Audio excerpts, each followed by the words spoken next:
Imagine stepping out just as the sun dips below the horizon, and you feel this sudden, almost silent energy. The hunt's beginning. Mhm. You see these fleeting shadows darting through the twilight air.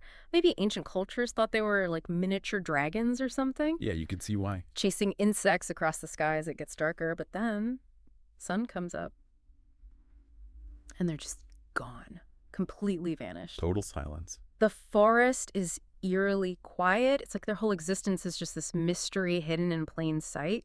And that vanishing act, that shift from night hunter to daytime invisibility, that's really what pulled us into today's deep dive. Definitely. We're talking about nightjars. They are, the true masters of avian camouflage. And they hold some of the most, well, bizarre and unique adaptations in the whole bird kingdom. They really do. A fascinating family. So, our mission today is to take this stack of sources we've gathered and really unpack the secrets behind these strange, wonderful birds. We'll get into their odd physical features, the ancient myths they sparked, and their, well, absolutely critical survival tricks. And it's important to remember this is a family with truly global reach. Nightjars and, their close relatives, they're basically darkness-loving species found on pretty much every continent. Everywhere. Pretty much everywhere, yeah. Mhm. The only exceptions are like the extreme cold of Antarctica, some really dry, high mountain areas, and a few super isolated islands. Okay. And you might know them by different names regionally. Nighthawks, maybe. Yeah. Or sometimes just by that very descriptive nickname, bug eaters. Ah, bug eaters. That tells you a lot right there. That's exactly what they do, yeah. Their role in the ecosystem. Okay, so let's dive right into probably their most defining physical thing. Those huge mouths.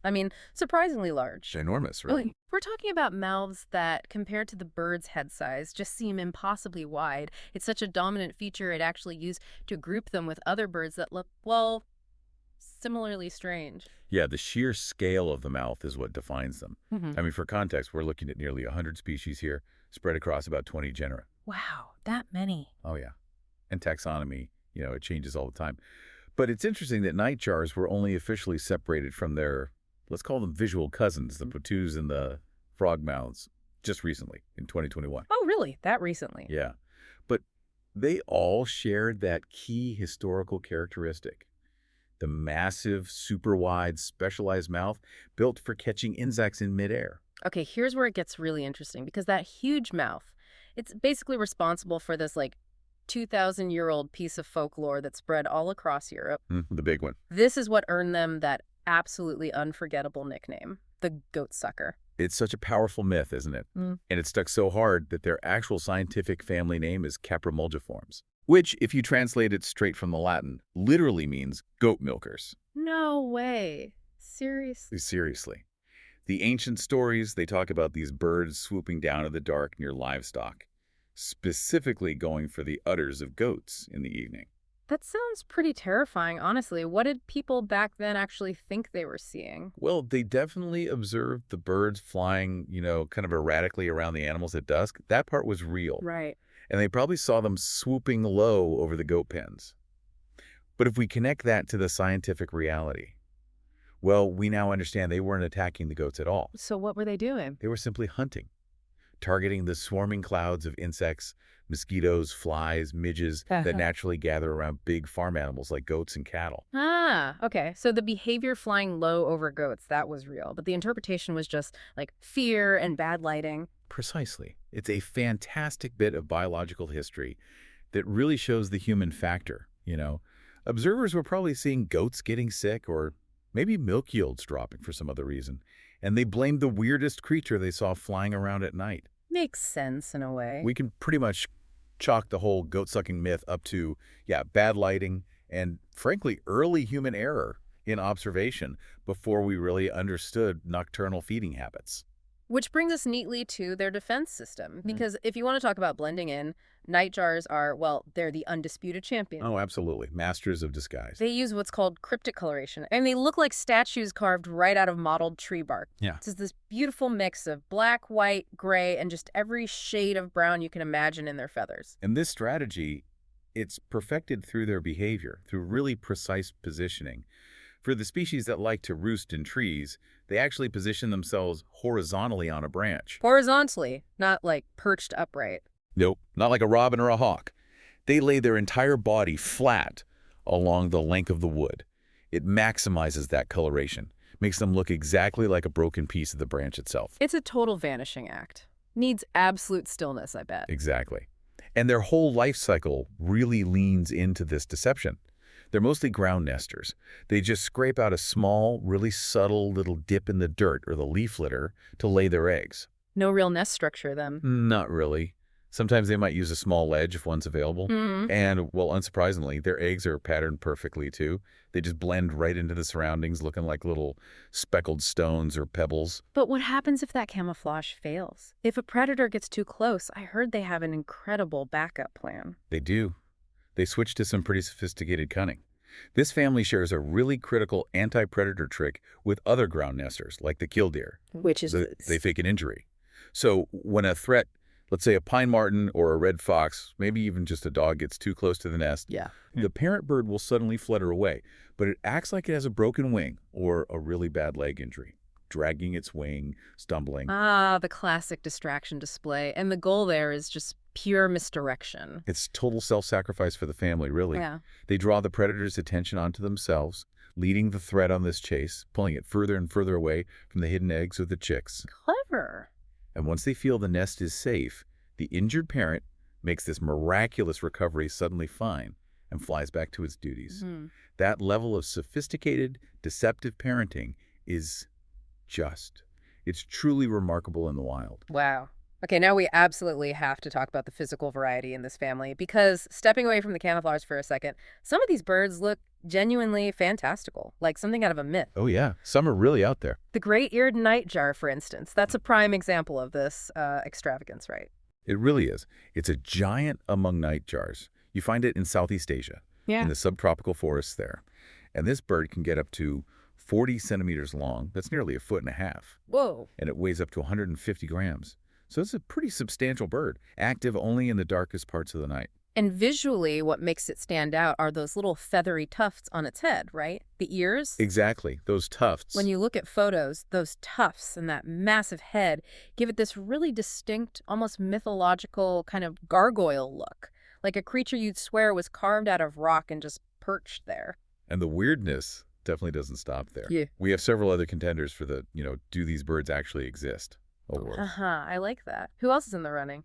Well, you got the lyre-tailed nightjar. You find that one high up in the western Andes in South America. Ah, this is the one I read about. Its outer tail feathers are like twice as long as its entire body. Is that right? That's absolutely correct. An incredible burden of plumage, really. Twice as long? That just sounds impossible for flying properly. I mean, does that massive tail ever actually hinder them in a practical survival sense? Or is the benefit purely about attracting a mate? That's the critical balance evolution is always playing with, isn't it?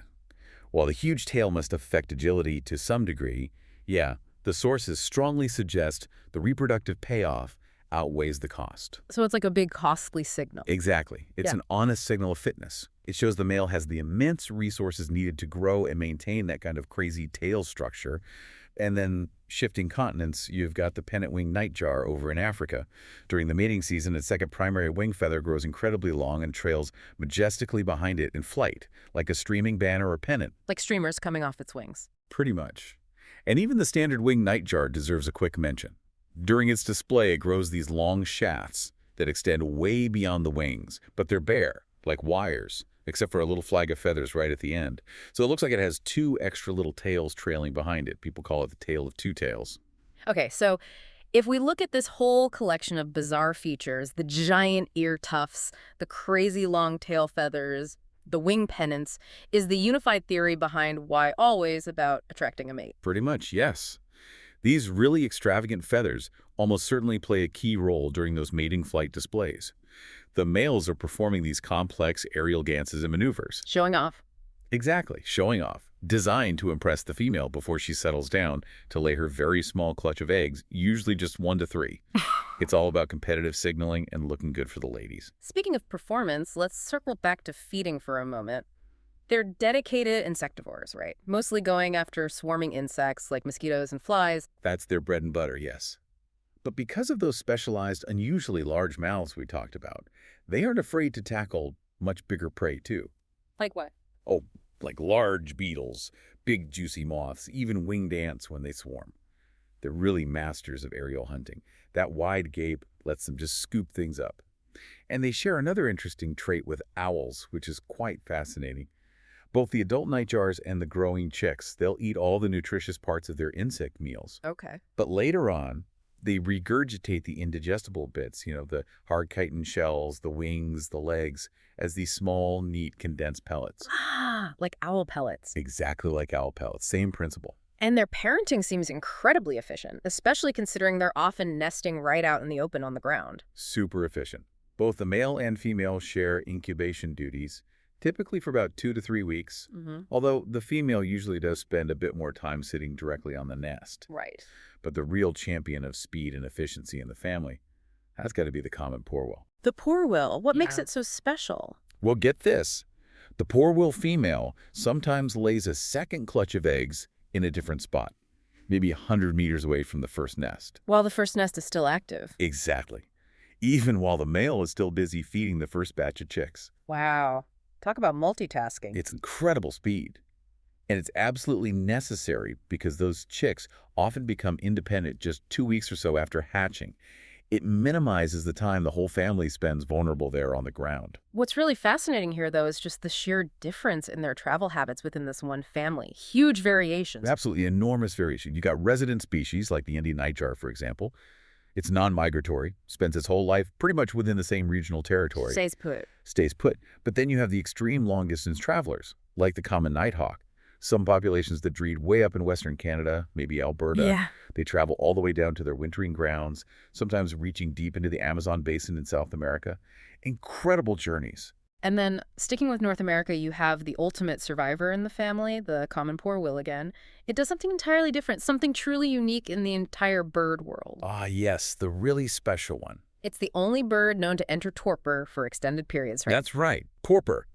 It's this remarkable physiological state that allows the poorwill to conserve massive amounts of energy, especially when food is scarce or conditions get too cold. And it's not just like a deep sleep, it's much more profound. The bird fundamentally lowers its entire metabolism. How dramatic is that change? Like, physiologically? Oh, extremely dramatic. They can lower their body temperature significantly, sometimes way down into the single digits Celsius. Wow. Which in turn drastically slows down their breathing rate and their heart rate. They can maintain this deep, sleep-like, almost near hibernation state for weeks, sometimes even months at a time. They're effectively just waiting out the harsh winter conditions. So they literally just shut down until the weather and the food supply get better. That's pretty much it. And this amazing adaptation, it's not a new discovery for everyone. Indigenous communities like the Hopi tribe in North America, they've known about this behavior for centuries. Really? Yeah. They actually refer to the poorwill as huklo. Huklo. Yeah, which translates directly to the sleeping one. It perfectly reflects their traditional knowledge of finding these birds seemingly lifeless among piles of rock in this near-frozen state during winter. Incredible. But when they aren't in torpor, they are definitely not quiet birds. Not at all. We hear them most during their active feeding times, spring, summer, fall evenings. In fact, a lot of members of this family are actually named after the distinct sounds they make, aren't they? That's right, like the whippoorwill. Whippoorwill. Chuckwill's widow. Chuckwill's widow. Yeah. Yeah. They basically form the soundscape of a rural evening in many places. And some of those calls, they've even earned nicknames like the witch's cackle, haven't they? Which, apparently led to historical suspicions of witchery or dark magic centuries ago. Yeah, you can imagine hearing those strange, really repetitive sounds echoing through a pitch-black forest. It certainly provides good material for spooky stories. Definitely sets a mood. But while the family as a whole structurally seems to be doing okay across its huge range, we do have to face the bigger picture. Many specific nightjar populations around the globe are actually facing quite rapid declines. Oh, that's concerning. It is. And a few localized species are, sadly, at a pretty high risk of extinction right now. What are the main reasons? What are the primary sort of modern drivers pushing this decline? Well, it's largely suspected to be a result of two main factors kind of working together. First, the crashing numbers of insects globally. Right, the bug apocalypse. Exactly, which is tied directly to heavy pesticide use in agriculture and just changes in land use.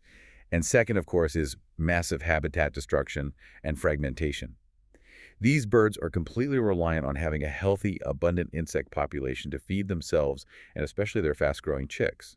And I read they face a particularly unique modern threat, too, one related directly to their own survival instincts. They do, unfortunately. Species like the Indian nightjar and others that favor similar habitats are especially vulnerable to being hit by vehicles. Why is that?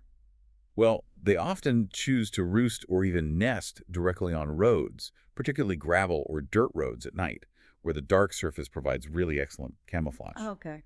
But then, when they're suddenly flashed by bright car headlights, their primary defense mechanism, which is to freeze completely still and rely on that camouflage, kicks in. And Okay. tragically, that instinctual inability to move is exactly what causes them to perish under the wheels. That's just a horrible interaction, isn't it? Between an ancient, perfectly tuned survival instinct and our modern infrastructure. So, okay, we've covered a huge amount in this deep dive. From unpacking the reality behind that ancient goat sucker myth Hmm. to the sheer visual spectacle of birds like the lyre-tailed nightjar, and then that incredible, unique winter survival mechanism of torpor in the poorwill. Yeah, and ultimately, I think the rapid decline we're seeing in many nightjar populations, which seems so directly tied to crashing insect numbers across their range, that tells us a really critical story, doesn't it? It's about the foundational health of our global ecosystems. How so? Well, they really serve as an immediate indicator species. Their health directly reflects the state of our insect life, and maybe indirectly the chemical pressures we're putting on the entire environment through pesticides and habitat loss. That connection, the nightjar reflecting the health of the insect world, that feels like the critical takeaway here. It really shifts your perspective, doesn't it? It really does. So next time you happen to hear those strange rhythmic night calls, maybe consider that you're listening to a creature whose very survival and its ancient, hard-won ability to literally shut down completely for months Right. is now maybe being threatened by the simple fact that we've, well, poisoned its food source on a massive scale. It makes you wonder, what does it tell us about the future of adaptation when evolution just can't keep pace with something like pesticide drift?